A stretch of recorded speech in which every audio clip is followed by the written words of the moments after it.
Ado, I'm pleased to introduce Raphael Martins from Red Hat. Thank you. Hi, everyone. First of all, thanks for coming. I'm Raphael Martins. I'm from Red Hat.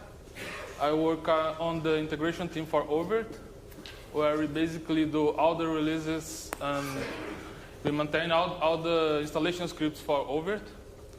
And I am also a Gentoo developer for more than 6 years, so most of my background is on distributing software and packaging software.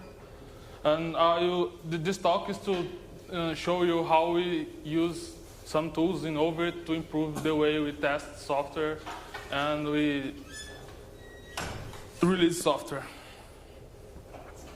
So, it's not working.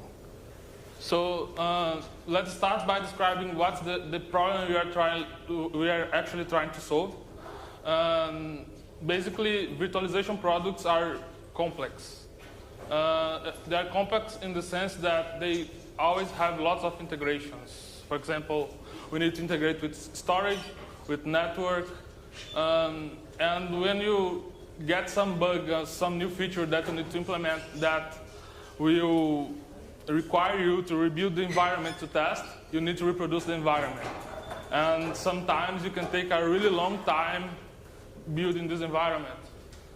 Personally, I already spent more than 1 day trying to reproduce an environment to fix a bug. So most of my research on this topic and the tools, the plugin I wrote for Lago were because I was really tired of spending too much time on reproducing bugs and wanted something automated. So the objective of this talk is to show you how you can do the same for your project if you want to, and if you find it viable for your project, and showing how we do it for Overt. So I will use Overt as a use case for the talk. How many people here in the room already use Overt or Rev, or at least know what it is? Okay. So Overt basically is a virtualization manager system. We have a web application that we call Overt Engine, where you can create data centers, clusters, new virtual machines, and so on and stuff. And it can manage the VMs for you.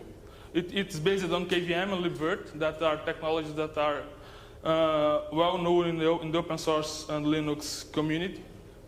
And this is what the Overt engine looks like for those that don't know it. This is a screenshot from one of our internal instances at Red Hat that we use for testing. It is not the biggest deployment we know, but it's a quite large deployment with 3 data centers. And this is the main dashboard. We have options and screens to change about everything on the machines. And now we talk about the solution we found to make testing and deployment and verifying of patches easier. That is Lago project. It is basically an ad hoc framework for virtualization that can build environments for you using libvirt and KVM. So you can buy environments with how many machines you want, and it will allow you to integrate those machines and do the tasks needed by using plugins writing in Python. And it's totally extensible. Almost all of the layers of Lago are extensible by plugins in Python, and the core itself just carries the very basic functionality that is needed to work. Now we'll talk about how we use Lago in Overt. All the code that connects to Overt and do Overt-related stuff is on a splitted plugin that is called Overt Lago, and Lago itself does not carry any code that talks to Overt. So in the same way that we have Overt Lago for Lago, you can have a specific plugin for another product and another project and use it with Lago.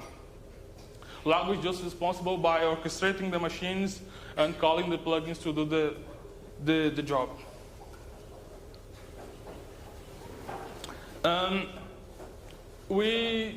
To solve the problem of automated tests, because as release managers, we need to be able to trust the software we are releasing.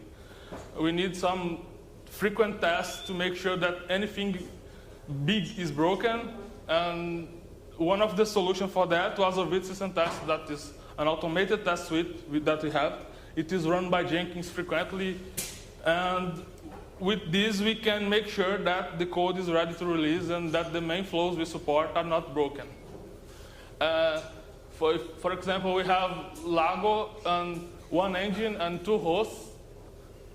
This is all virtualized by Lago by using the Overt Lago plugin, and Lago outside just managing the VMs, and the Overt Lago plugin creating everything that's needed.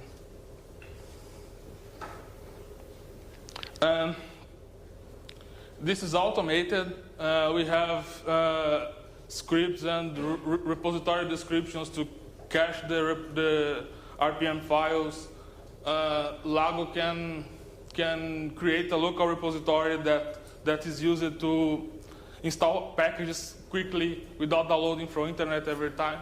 So with this, we can run end-to-end tests in 25 minutes, 20 minutes, depending on what we are doing for with a really big test suite. And the good things about system tests and about having automated tests for you is that you can quickly see big breakages or big issues on your project. Like if you have a patch that is really breaking the basic flows and it's not really bad, it may still pass unit tests, but it won't pass system tests because it is actually creating the machines, it's actually creating the VMs, actually trying to add hosts, trying to add storage, and so it won't pass. And it's very well maintained. We have a lot of people writing tests for it and keeping an eye on it to see if it's really working and make sure that everything is fine. And a last point that is important to what I'll tell you after is that the virtual machines are left to be used after the tests are running, so you can still, after running the test suite, you can still log in the machines and do something else, like run some command, read some logs, or do something else with the machine that you want to verify your patch. And this is a screenshot of our Jenkins instance. We have lots of jobs for all the Overt supported versions. We can look at it and quickly see that, for example, in this day we had some issue on 3.6 that was breaking most of the builds. And we can look at the logs and see what's wrong and talk with the person that sent the patch and fix it. That is more important. Now I'll talk about the real point of this talk, that is doing manual testing. Because automated tests are good, are needed, but we also need manual tests to improve our workflow when testing patches. We have several jobs on Jenkins that can build custom RPMs from a Jared patch. We use Jared on Overt. And you can easily build some RPMs from any Jared patch and use those RPMs on Overt system tests to create an environment with the new functionality you implemented or with the fix you are doing. An important point is that the developer can do it on its own laptop. So the processes are a bit memory hungry because we are running some heavy stuff, but it's definitely possible to run it on a laptop and build your RPMs and just test them. And most of the time, a lot of patches, more simple patches, don't even need some manual intervention to be tested. The automated tests may just be verifying all the flow that you are affecting with your patch. And sometimes you won't even need to do any manual task to test it. But like anything in software, basically, we had some trade-offs.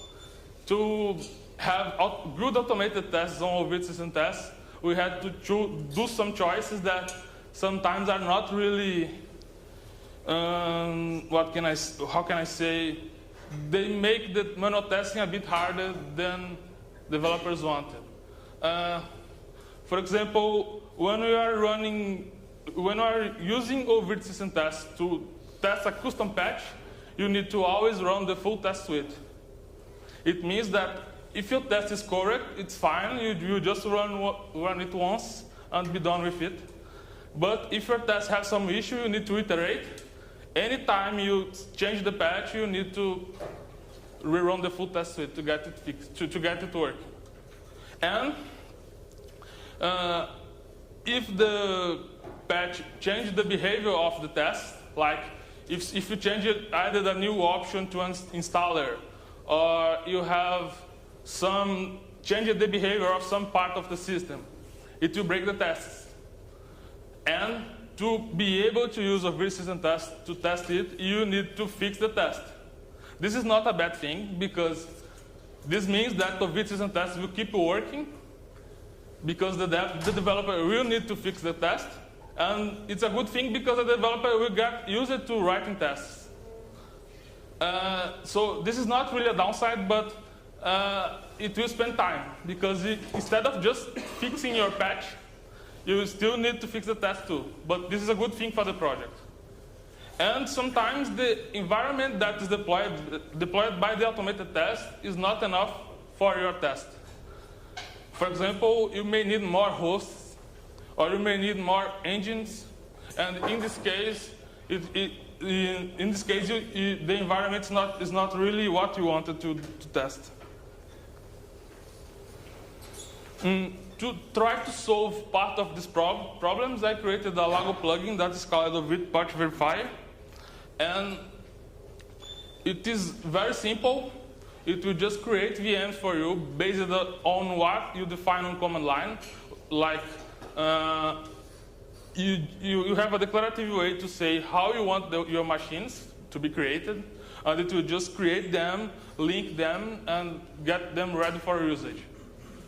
And the good things about it is that you don't need to run the full test suite, and you can have how many machines you want. But sometimes it may have, like overview system tests, it may also have some downsides or some trade-offs that you have to accept. So it's your job to find what of the tools is better for you, or extend Lago to create your own and fix your issue. So these are some common examples. The first one is the deploy itself. We are like creating one engine machine with 8 GB of RAM and 2 hosts. And we are using a custom patch from Jared and from Jenkins. This command will create 3 VMs, one for overview engine and 2 overview hosts, using the RPMs from the build I mentioned. So after that, I will have to run the command to deploy the engine itself. This command will run the engine setup command. That is the script that my team maintains that will actually deploy the engine and install the RPMs and make sure that everything is running. Or if the automated setup is not good for you, for example, if you add a new option to the install script, you can still log into the shell and run engine setup manually using whatever options you want, whatever options you need, and doing any other manual testing you want to. I prepared a small demo for you. It is like showing this process I was demonstrating. I should say that the video is not full here. I cut some parts of it to make it more quick to explain here. And, but I will focus on the times it took to do the tasks. Let me just open it here.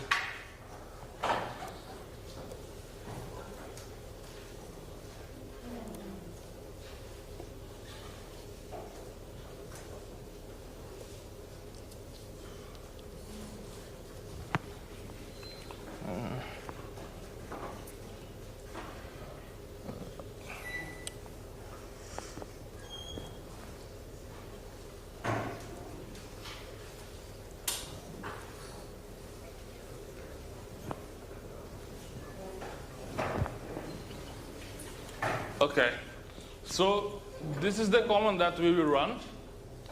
This command will create 3 VMs. One is engine, one is overt engine, and it will be named engine 2. And the other 2 ones are 2 hosts, one with 1 GB of RAM and the other with 1 GB of RAM. This is just an example. Nobody would create a host with 1 GB of RAM because it would be like crazy. But this is the environment we are creating to test. For example, if you just see if the host is correctly attaching to the engine, you don't need really to create a big engine just to see a big host just to see that. This is more than enough. So it's creating network, bootstrapping the VMs, and we'll start deploying soon. Those steps are all based on scripts or code or Python code from the Lago plugin or the overt Lago plugin or the Lago code itself. All the parts that are marked like doing something related to overt are from the overt Lago plugin, not for Lago itself. So now it's actually deploying. It is running some shell scripts that are installing RPMs, importing stuff from the repository, etc. And this is one of the steps that takes more time because it's downloading a lot of stuff from internet. Because the overt patch verifier plugin, it's one of the trade-offs that it has is that it's not really optimized for downloading. We can't maintain a list of RPM packages that are needed for the testing because it changes a lot. So it usually downloads a lot of stuff that's not needed, but it's the price you pay for being automated.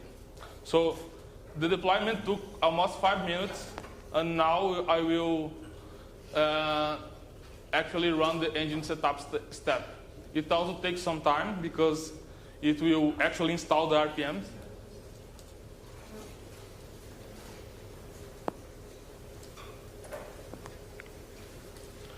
And this command will use a pre-created answer file that works fine for most of the cases, but sometimes it may not work. So if you have a custom answer file that is the configuration file for engine setup, you can pass it for this command and it will be used instead of the default one. So it ran engine setup. It took 3 minutes, 3:38. And now it is adding the host to the engine automatically for you.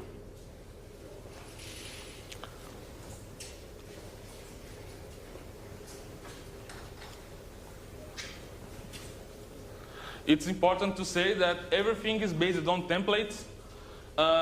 In this case, as I run the default commands, it used EL7 templates that is CentOS 7 for Lago. But we have templates for Fedora, and it won't work with overt, but if you have some other project and you have and you create a template for some other distribution, it would work too. But your plugin would need to be able to install packages for that distribution. Now I am running the interface to show that it works. Authenticating.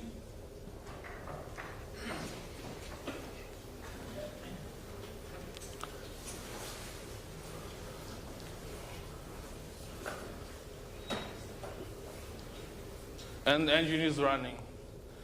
The two hosts I created are there, and they are currently installing the hosts as expected.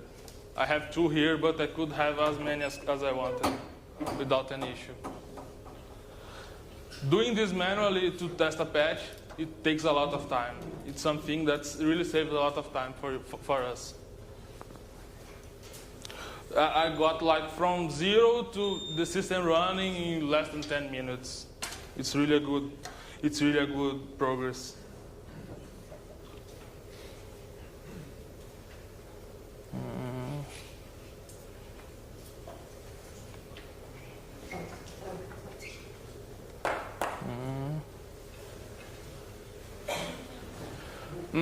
Yeah, as everything in software, we have a few downsides. I already started commenting about it before.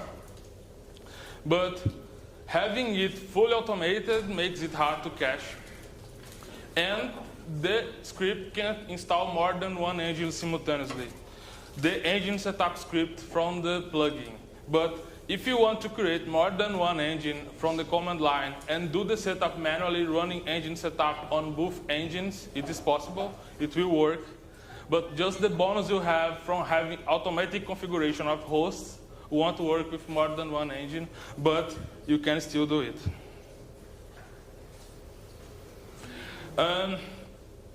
One important point of this task, of this talk, is to show that this is not just for Overt. We want to have this used by other people. And the tool was created with being as agnostic as possible from the start. This is why we don't have any of it related coded in the core of Lago. So it can be used for several purposes, like testing other virtualization managers, testing some appliance, doing some end-to-end testing on some software that is run as a virtual machine. This is all possible to do with Lago by writing plugins. And another topic is we frequently get some questions on why should I use Lago instead of use some other project that is already popular in the community. The most common question we get is about Vagrant. When we started Lago, Vagrant wasn't in the best state of yet, like it is now. So it was not really an option at that point. But personally, I see Vagrant more as a tool for develop code instead of a tool to test code. Like if I have a website and I need Postgres and MongoDB and something like that, I have a Vagrant file that built that environment for me to run my website without configuring stuff. I personally don't see it really as a tool to build virtualized environments with lots of machines and integrating them. But it's possible to do. The other tool we frequently get asked is about Avocado. But Avocado is more targeted at testing the hypervisor. For example, it is at a different level than Lago. It is more used to test KVM and KMU. And Lago is more to test the full environment. But still, if you want, you can write a Lago plugin to use Avocado as a test runner instead of the default test runner, and use Avocado to run your tests. The same is true for Vagrant. It is possible to write a Lago plugin that will use Vagrant to provision the VMs instead of libvirt. And so if you really want to use Vagrant, if you really want to use Avocado, it's possible to integrate and benefit from the best side of both worlds. Another option is Lava. It's the Linaro validation tool. It is very similar to Lago, but it is targeted on testing real hardware, like ARM devices and Intel devices. It will run the tests on the real device, not in virtual machines. As far as I know, it's possible to use virtual machines as the target device for Lava, but this is not really popular in the community. That's it. Before I finish the talk, I have a few comments. If you, for those people that say that don't know Lago, don't know Ovid, sorry, we have a stand here in the conference with some demos and stuff. You can bring some gadgets. And also, I was talking with some developers. Some of them are using Gentoo. We also have a stand here. You can compile your own button if you want. You can visit booth. If you want to talk with me later, I should be around one of those stands. Also, the slides are in the website of the conference. And that's it. If you have some questions, feel free to ask.